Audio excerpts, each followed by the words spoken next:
எங்கேருந்து ஆரம்பிக்க தெரியல. முதல்ல இந்த ஃபென்னி ஆலிவர் இந்த பையனை இன்றைக்கி தான் பார்க்குறேன். மார்க் பண்ணி வச்சுக்கோங்க, அவன் சீக்கிரமாக படம் பண்ணுறான் நினைக்கிறேன், டைரக்டர் ஆகிடும் நினைக்கிறேன். ஒரு எடிட்டர் வந்து இவ்வளோ அப்சர்வ் பண்ணி எனக்கு தெரிஞ்சு ரூபன் பேசி நான் கேட்டிருக்கேன், ஜவானில் பேசினாப்புல. அதுக்கப்புறம் நிஜமாக எல்லாரையும் மார்க் பண்ணி எல்லாரையும் பார்த்து எல்லாத்தையும் கவர் பண்ணிட்டீங்க. வாழ்த்துக்கள் உங்களுக்கு, வாழ்க்கை நல்லா இருங்க.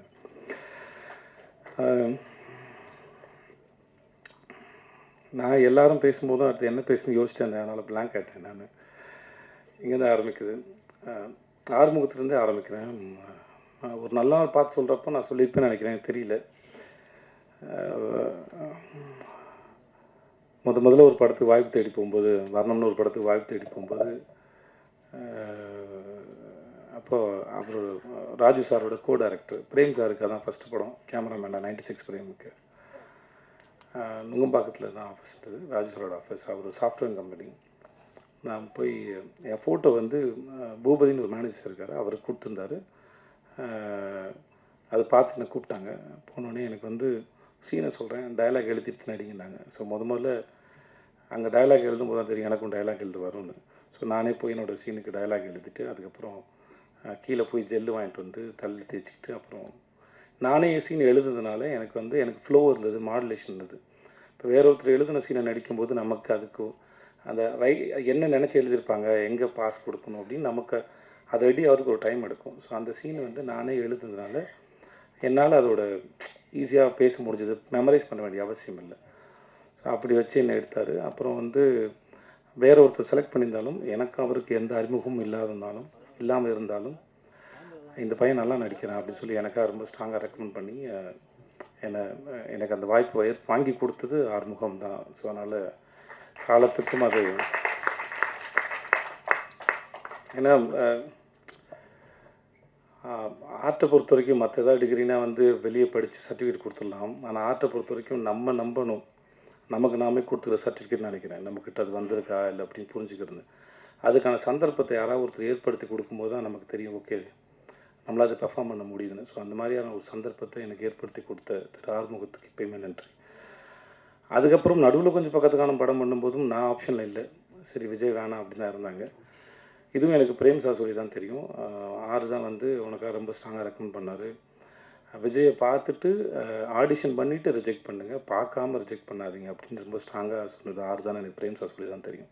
ஸோ அதுக்கும் ரொம்ப நன்றி. ஸோ அதனால் நம்ம நல்லா இருக்கும்போது வர உதவிகள் வேறு, நம்மளே யாருக்கும் தெரியாமல் நமக்கே தெரியாத காலகட்டத்தில் நம்ம மேலே யாரோ ஒருத்தர் வைக்கிற நம்பிக்கை தான் அந்த அந்த ஒரு இருண்ட வீட்டில் ஏற்றுற அகல் விளக்கு. அந்த விளக்கை முதல்ல ஏற்றி தொடங்கினது அவர் தான். ஸோ அதுக்கு ரொம்ப நன்றி.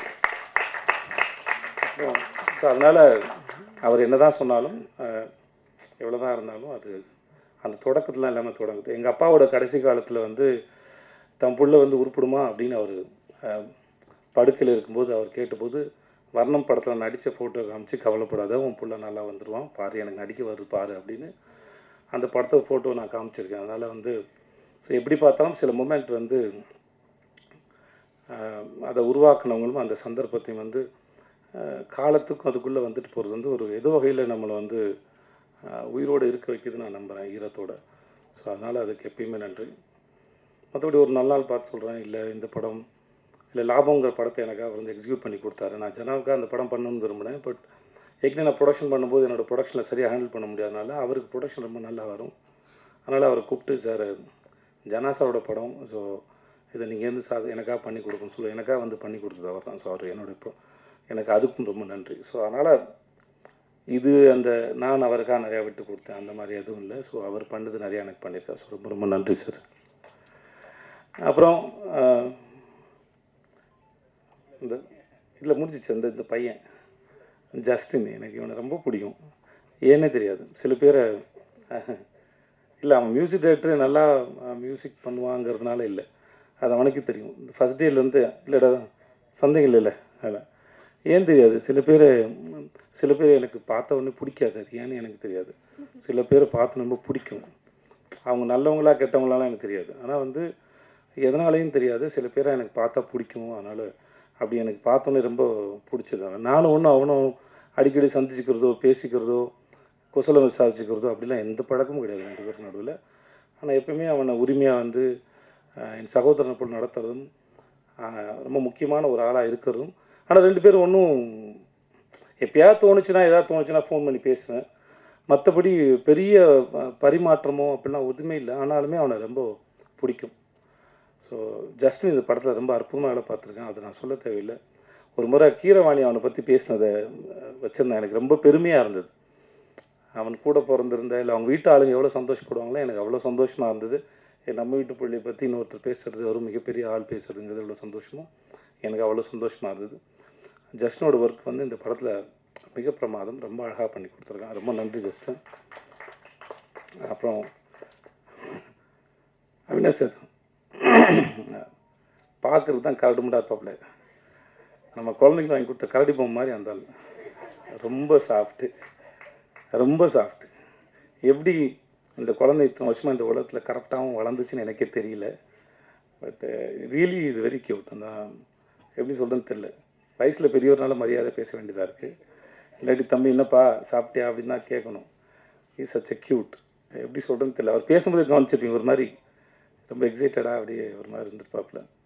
ஆள் தான் கொஞ்சம் ஜிம்முக்கெல்லாம் போய் அந்த பாடி டைட்டாக இருக்கும். மைண்ட் வந்து ரொம்ப சாஃப்ட். இந்த ஸ்மைலி பால் மாதிரி இருக்கும் அவரோட மைண்ட் எனக்கு தெரிஞ்ச வரைக்கும். அப்புறம் மிஸ்டர் இந்த ரொமான்டிக் வில்லன் சந்தேகமாகவே இருக்கும். இவர் குட்டா பேடானே தெரில. இன்ன வரைக்கும் எனக்கு கண்டுபிடிக்க முடியல. நடுவுலேயே இருக்கிறீங்க என்னன்னு தெரியல. குட்டா பேடா எனக்கு தெரியாது. இவர் கூட எத்தனை வருஷம் பழகினாலும் கண்டுபிடிக்க முடியாது போல. சில பேரை பிடிக்கும், சில பேர் பிடிக்காது, சில பேர் புரியவே புரியாது. அந்த மாதிரி ஆள் தான். எனக்கு என்னமோ தெரியல, ஏதோ பேசிட்டு போது எனக்கு தோணுச்சு அவருக்கு. I don't know, sometimes I feel. அதனால சொன்னேன், சார் ஏதோ உங்களுக்கு நல்ல நேரம் ஆரம்பிச்சு சார் அப்படின்னு தோணு சொன்னேன். சரி, ரொம்ப நேரம் பேசிட்டு இருந்தபோது ஏதோ இதில் வந்துச்சு. ஒரு சில சமயம் காலம் சில பாடங்கள் எல்லாம் எடுத்து முடிச்சதுக்கப்புறம் அதெல்லாம் உட்காந்து யாராவது அனலைஸ் பண்ணி பார்க்கும்போது, அனலைஸ் பண்ணாங்கன்னா அதை அடுத்த கட்டத்துக்கு நகர்ந்து போவாங்க அப்படின்னு நான் நம்புவேன். இப்போ ரீசெண்டாக ரூமி அவருடைய கவிதை ஒன்று படிக்கும்போது அதில் இருந்தது. எனக்கு கவிதையெல்லாம் முழுசாக ஞாபகத்தில் இருக்காது படித்தது. பட் அந்த எசன்ஸ் மட்டும் தான் இருக்கும்.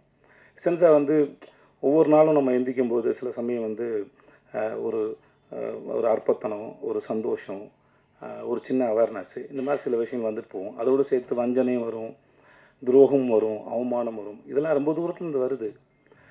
அது ஒவ்வொரு முறையும் நம்மளை வந்து சேரும்போது அதை ஒழுங்காக பராமரித்து பத்திரமா பாதுகாத்து, ஒரு விருந்தினர் போல பாதுகாத்து அவர் பத்திரமா அனுப்பி வைங்க. ஏன்னா அது நம்மளை அடுத்த கட்டத்துக்கு நகர்த்தி போகிறதுக்கு அது வந்துட்டு போகுது, மிக முக்கியமானவங்க அப்படின்னு அந்த கவிதை பேசும். அந்த மாதிரி தம் வாழ்க்கையில் ஏற்பட்ட அனுபவங்களை உட்காந்து அழகாக பேசி அலசி ஆராய்ஞ்சு வழி அனுப்பின ஒரு ஆள்னு நினைக்கிறேன் அவர்.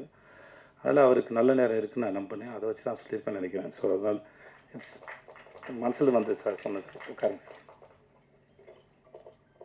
ஆனால் மிஸ்கின் சாருக்கு செல்லமாக வச்ச பேர் இந்த டெஸ்டோஸ்டரோன் ட்ரீ, அதே மனசில் வச்சுக்கோங்க. அவர் அதெல்லாம் கூப்பிட்றது விரும்புவாப்பில். இது கைத்தட்டி ரசிக்கிறது வந்து அவருக்குள்ளே இருக்க அந்த சின்ன பையன் வந்து ரொம்ப இல்லை சார், அவர் ஹை இன் ரொமான்ஸ் அப்படின்னு சொல்கிறாங்க சார். ரொம்ப ரொமான்டிக் ஃபீல். அவருக்கு தான் வயசே ஆகாது. இந்த மார்க்கண்டேன் மாதிரி சார் அவர். ஓகே. அப்புறம் ஆர்ட் டைரக்டர் சார்,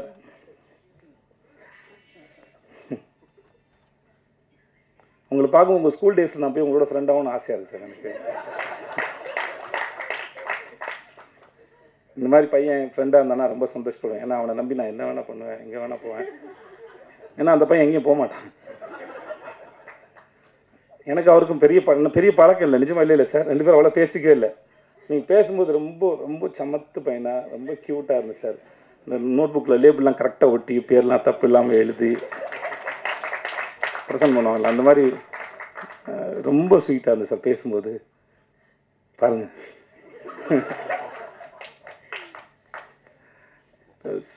நிஜமாகவே ரொம்ப ரொம்ப சார்.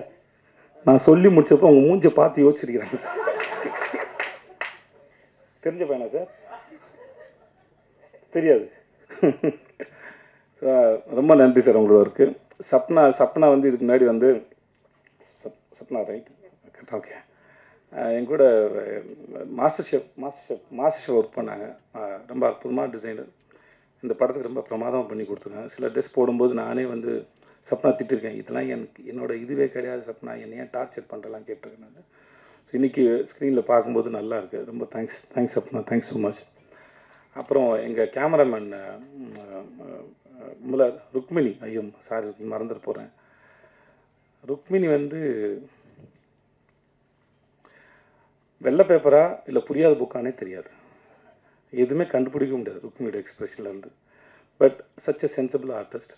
தன்னோட சீன் என்ன, தன்னோட வேலை என்ன, அதை எப்படி பண்ணணும், அது ரொம்ப ஆழமாக புரிஞ்சுக்கிட்டு சின்சியராக பண்ணக்கூடிய ஆர்டிஸ்ட். அதாவது எந்த அளவுக்கு சின்சியர்னால், நம்ம போகிற லொக்கேஷன் இது, அந்த ஊர் எப்படின்லாம் படிச்சுட்டு வந்துடுவாங்க. அந்த அளவுக்கு ரொம்ப ரொம்ப சின்சியரான ஒரு ஆர்டிஸ்ட். நான் கூட சொன்னேன் பாருங்கள், ப்ரொமோஷன் வீடியோவே எந்த மாதிரி மூடில் இருக்குன்னு தெரிஞ்சு கேட்டுக்கோங்க. இல்லை ஒரு நாள் ஏதோ ஒரு ஷூட் பண்ணும்போது நான் திவ்யா அந்த ஒரு காரில் போயிட்டு இருந்தேன் சார். நானே திவ்யா ருக்மிணி வந்து காரில் போகிற மாதிரி ஷார்ட் அது. அப்போ சொன்னாங்க அந்த ஊர் என்ன, பிஃபோர் இண்டிபெண்டன்ஸ் அது எப்படி இருந்தது, மலேசியாவோட இண்டிபெண்டன்ஸு, பிரிட்டிஷ் இருக்கும்போது எப்படி இருந்தது, இதெல்லாம் இவ்வளோ படிச்சு என்னம்மா வந்தீங்க அப்படின்னு கேட்டேன். இல்லை சார் இந்த ஊருக்கு வரதுனால இந்த ஊரை பற்றி தெரிஞ்சுட்டு வந்தேன் சார் அப்படின்னாங்க. எனக்கு ரொம்ப ஆச்சரியமாக இருந்தது. இதெல்லாம் தெரியாமல் கூட வாங்கலை, ஜாலியாக தான் இருக்கும் வந்து எல்லா விஷயத்தையும் முன்னாடியே தெரிஞ்சுக்கிறது. இப்போ ஒரு வாரம் கழிச்சு நடக்க போகிறது என்ன, ஒரு மணி நேரம் கழிச்சு நடக்க போகிறது என்ன, இல்லையோ ஏதோ ஒரு விஷயத்தை தெரிஞ்சுட்டான். தப்புன்னு சொல்ல வரல, அது ரொம்ப சிறந்த விஷயம்.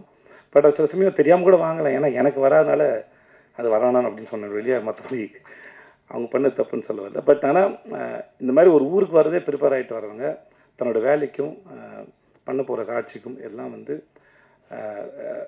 நிறைய ப்ரிப்பேர் பண்ணிட்டு வந்தாலும் அது அடாப்டபுளாகவும் இருப்பாங்க, புரிஞ்சுப்பாங்க. இல்லை நான் ப்ரிப்பேர் பண்ணிட்டு வந்துட்டேன், நான் படிச்சுட்டு வந்துட்டேன், இதைத்தான் நான் அடிப்பேன் அப்படின்லாம் அடம் பிடிக்கிற ஆள் இல்லை. Wonderful artist. Thank you so much Rukmini, thank you.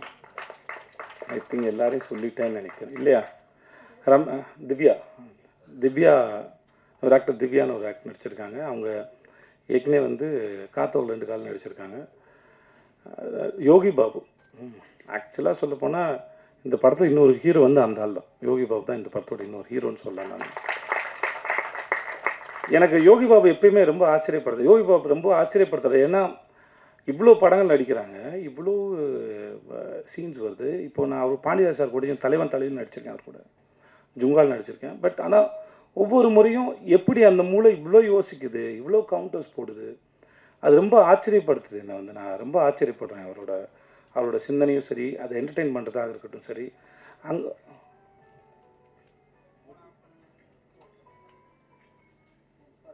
பரவாயில்ல பேசணுமா?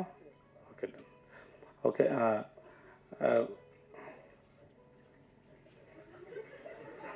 சரி, அவர் பண்ணலாம், அவர் தான் எங்கள் பிஆர் யுவராஜ், அவர் பண்ணலாம். அது அதனால் அது ஒன்றும் பிரச்சனை இல்லை. எனக்கு யோகி பாபு எப்பயுமே ரொம்ப ஆச்சரியப்படுத்துவார். அவரோட ஒர்க் பண்ணும்போது நான் இத்தனை படம் ஒர்க் பண்ணியிருக்கேன்.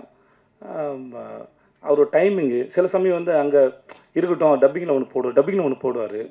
நானே டப்பிங் பேசி முடிச்சுட்டு சொன்னேன், நான் சார் நான் சிலது இம்ப்ரூவைஸாக பண்ணியிருந்தேன்னா சார் திருப்பி வந்து அவரை கூப்பிட்டு அவரோட படம் போட்டு காமிச்சு திரும்பி பண்ண சொல்லுங்கள் சார், அவர் திடீர்னு எதாவது போடுவார் சார் இந்த மனுஷன். ஸோ நிறைய இடத்துல அவரோட இம்ப்ரூவைஸ் பண்ணது, சில சமயம் நடிக்க முடியாமல் நானே சீனில் சிரிச்சிருக்கேன். அவரோட எக்ஸ்பிரஷனாக இருக்கட்டும்,